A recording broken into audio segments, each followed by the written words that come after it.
Le designer ébéniste Jérémy Labat, ancien étudiant du lycée des métiers d'art de Saint-Quentin, expose ses créations à la médiathèque, au musée des Beaux-Arts Antoine Lécuyer et principalement au musée des Papillons de Saint-Quentin. Une exposition qui signe la rencontre entre la nature et les insectes avec la beauté du bois. Je reprends les techniques d'ébénisterie et avec ça, que je mêle à mon amour et ma passion pour les insectes, le vivant, et je crée des choses qui sortent un peu de l'ordinaire. Donc des fois c'est du mobilier ou des fois de la sculpture. Donc c'est pour ça qu'on peut voir à différents endroits différentes formes que prend mes créations. Ici vous pouvez admirer un scolopendre, donc que j'ai tout simplement nommé Scoleos. Donc c'est du chêne massif usiné et sculpté. Qui est arboré de frênes cintrées, donc pour les pattes et les antennes et les cerques, qui sont les éléments qui se trouvent au bout du corps.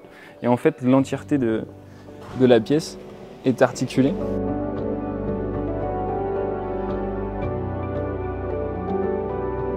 Moi, j'ai toujours été passionné du vivant.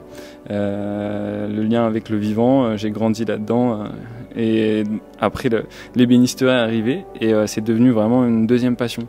Et sans jamais vraiment que la notion de travail ou de gagner de l'argent prenne le dessus.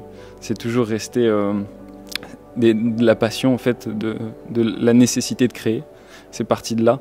Et donc, j'ai associé naturellement ces deux passions pour justement donner vie à cette vision particulière de mon métier et du vivant.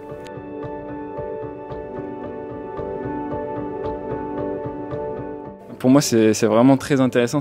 Déjà, le musée des papillons, ça prend tout son sens parce que c'est vraiment les insectes, les arthropodes. D'avoir des pièces exposées ici, c'est vraiment une grande fierté. J'expose aussi à la médiathèque de Saint-Quentin mon œuvre que j'avais fait en fin d'année d'études au DNMAD, au lycée des métiers d'art de Saint-Quentin. Et donc cette œuvre qui est exposée là-bas, c'est vraiment aussi super important pour moi qu'elle y soit, parce qu'elle est à la médiathèque de Chauny depuis un moment. Et quand je l'ai faite, cette pièce, ma volonté, c'était justement que ça puisse voyager de médiathèque en médiathèque, pour que justement plusieurs personnes soient amenées à interagir comme ça et à découvrir une autre façon de lire et puis de profiter du vivant et d'une lecture en rapport avec les animaux ou les insectes.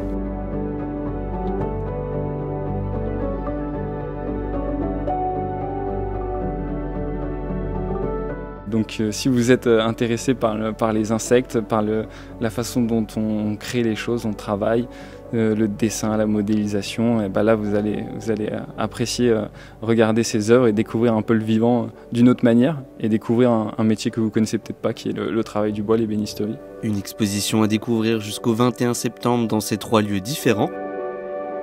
Liés ébénisterie et entomologie, cela est bien naturel pour Jérémy, mais le plus important est bien le message écologique qu'il souhaite faire passer.